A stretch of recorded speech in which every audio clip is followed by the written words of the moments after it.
শরীফ ওসমান হাদির এভারকেয়ারে হাসপাতালে ভর্তি থাকার দ্বিতীয় দিনে মেডিকেল বোর্ড একটি বৈঠক করে এবং সেই বৈঠক থেকেই বেশ কয়েকটি সিদ্ধান্ত এসেছে। আজ সকালে পুনরায় শরীফ ওসমান হাদিকে সিটি স্ক্যান করা হয় এবং সেই সিটি স্ক্যানে দেখা গেছে মস্তিষ্কের ফোলা, সেরেব্রাল এডিমা পূর্বের তুলনায় আরো বৃদ্ধি পেয়েছে, যা একটি অত্যন্ত উদ্বেগজনক ক্লিনিক্যাল পরিস্থিতি। এমনটি কিন্তু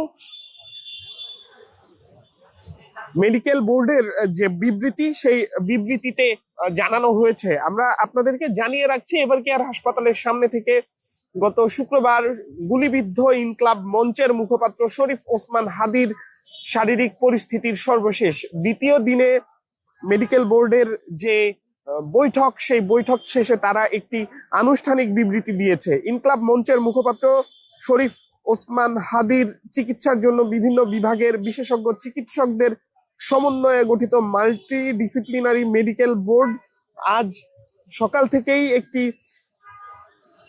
বৈঠক করে। সেই বৈঠকে প্রাইমারি কনসালটেন্ট ছিলেন ডাক্তার আলিউজ্জামান জোয়ারদার, আইসিইউ কনসালটেন্ট ছিলেন ডাক্তার মোহাম্মদ জাফর ইকবাল এবং অন্যান্য যে সদস্যরা ছিলেন তারা ডাক্তার সেলিম মোহাম্মদ জাহাঙ্গীর, ডাক্তার লুৎফুল আজিজ, ডাক্তার জিল্লুর রহমান, ডাক্তার AKM রেজা, ডাক্তার মাসুম কামাল খান, ডাক্তার জিয়াউল হক, ডাক্তার খন্দকার মাহবুবুর রহমান, ডাক্তার SM হাসান শাহরিয়ার, ডাক্তার জুলফিকার হায়দার, ডাক্তার শাহিনুর রহমান, ডাক্তার আতিউর রহমান, ডাক্তার ইকরামুদ্দৌলা, ডাক্তার কাজী স্মিতা হক, সর্বমোট 15 জন এই মেডিকেল বোর্ডের সদস্য এবং সার্বিক তত্ত্বাবধান করেন এভারকেয়ার হাসপাতালের DMS ডাক্তার আরিফ মাহমুদ। এবং তারা তাদের যে মেডিকেল বোর্ডের যে বৈঠক, সেই বৈঠক শেষে তারা একটি বিবৃতি দিয়েছেন এবং সেই বিবৃতিতে যে বিষয়গুলো রয়েছে সেই বিষয়গুলোই আপনাদেরকে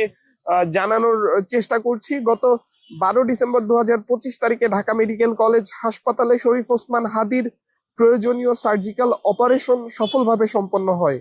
অপারেশন পরবর্তী উন্নত চিকিৎসা ও নিবিড় পর্যবেক্ষণের জন্য তাকে এভারকেয়ার হাসপাতালে ঢাকার ক্রিটিক্যাল কেয়ার ইউনিট এ স্থানান্তর করা হয়।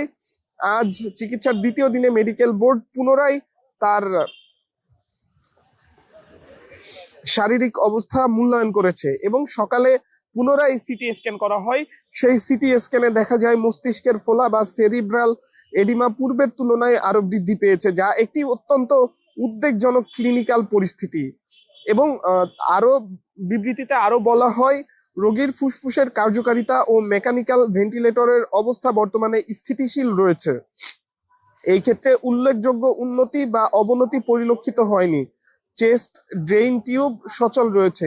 রোগীর কিডনির কার্যক্ষমতা বর্তমানে বজায় আছে এবং ক্রিয়েটিনিনের মাত্রা পূর্বের তুলনায় কিছুটা হ্রাস পেয়েছে। তবে ব্রেন ইনজুরির কারণে শরীরের কিছু হরমোনগত ভারসাম্যহীনতা দেখা গিয়েছে, যা প্রতি ঘন্টায় ইউরিন উৎপাদনে প্রভাব ফেলছে। এ কারণে অ্যাসিড বেস ব্যালেন্স, ফ্লুইড ও ইলেকট্রোলাইট অত্যন্ত নিবিড়ভাবে পর্যবেক্ষণ ও চিকিৎসা করা হচ্ছে।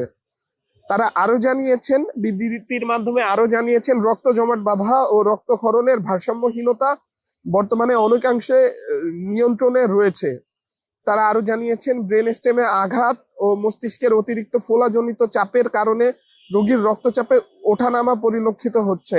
আজ রোগীর হৃদস্পন্দন স্বাভাবিকের তুলনায় কিছুটা বেশি লক্ষ্য করা গেছে। রক্তচাপ ও হৃদযন্ত্রের স্থিতিশীলতা বজায় রাখতে প্রয়োজনীয় মেডিকেল সাপোর্ট চলমান রয়েছে।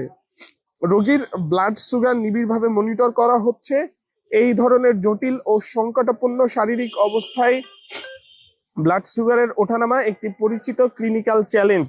এটি মেডিকেল টিম সতর্কতার সঙ্গে নিয়ন্ত্রণে রাখছে। রোগীর সার্বিক অবস্থা বর্তমানে অত্যন্ত আশঙ্কাজনক, তবে মেডিকেল বোর্ড সর্বোচ্চ পেশাদারিত্ব, আন্তরিকতা ও সমন্বয়ের মাধ্যমে সর্বোত্তম চিকিৎসা নিশ্চিত করতে নিরলসভাবে কাজ করে যাচ্ছে। এবং শরীফ ওসমান হাদিকে বিদেশে উন্নত চিকিৎসার জন্য নেওয়ার বিষয়ে যে তথ্য আমাদের কাছে আছে সেটি আপনাদেরকে জানিয়ে রাখছি। বিবৃতিতে, মেডিকেল বোর্ডের যে বিবৃতি, সেই বিবৃতিতে বলা হয়েছে, রোগীর পরিবার অথবা পরিবারের মাধ্যমে সরকার যদি রোগীকে দেশের বাইরে উন্নত চিকিৎসার জন্য স্থানান্তরের সিদ্ধান্ত গ্রহণ করেন, সেক্ষেত্রে হাসপাতাল কর্তৃপক্ষ ও মেডিকেল বোর্ড সর্বাত্মক সহযোগিতা প্রদানে সদা প্রস্তুত রয়েছে। অর্থাৎ এখনো কিন্তু শরীফ ওসমান হাদীকে উন্নত চিকিৎসার জন্য বাংলাদেশের বাইরে নেওয়ার কোনো সিদ্ধান্ত হয়নি। এছাড়াও হাসপাতালের বাইরে অপ্রয়োজনে ভিড় না করার অনুরোধ রয়েছে এবং এই বিবৃতিটি দিয়েছেন সিনিয়র কনসালটেন্ট ও কোঅর্ডিনেটর আইসিইউ এভারকেয়ার হাসপাতালের ডক্টর মোহাম্মদ জাফর ইকবাল। এবং সেই বিবৃতিতেই দ্বিতীয় দিনে শরীফ ওসমান হাদীর শারীরিক অবস্থার যে সর্বশেষ সেটি আপনাদেরকে জানিয়ে রাখছিলাম। যারা পরবর্তীতে যুক্ত হয়েছেন তাদেরকে আবারও জানিয়ে রাখছি, শরীফ ওসমান হাদীর সার্জিক্যাল অপারেশন সফল হওয়ার পরে আজ সকালে দ্বিতীয় দিনে তার আবারও সিটি স্ক্যান করা হয় এবং সেই সিটি স্ক্যানে মস্তিষ্কের ফোলা বা সেরেব্রাল ইডিমা আরো বৃদ্ধি পেয়েছে, যেটি উদ্বেগজনক।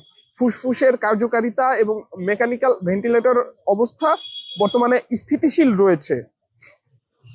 চেস্ট ড্রেইন টিউব সচল রয়েছে। এর পাশাপাশি কিডনির কার্যক্ষমতা বর্তমানে বজায় আছে। ক্রিয়েটিনিনের মাত্রা পূর্বের তুলনায় কিছুটা হ্রাস পেয়েছে এবং তার ব্রেন ইনজুরির কারণে শরীরে কিছু হরমোনগত ভারসাম্যহীনতা দেখা গিয়েছে।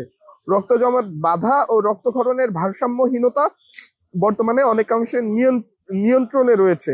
ব্রেন স্টেমে আঘাত ও মস্তিষ্কের অতিরিক্ত ফোলাজনিত চাপের কারণে রোগীর রক্তচাপে ওঠানামা পরিলক্ষিত হচ্ছে।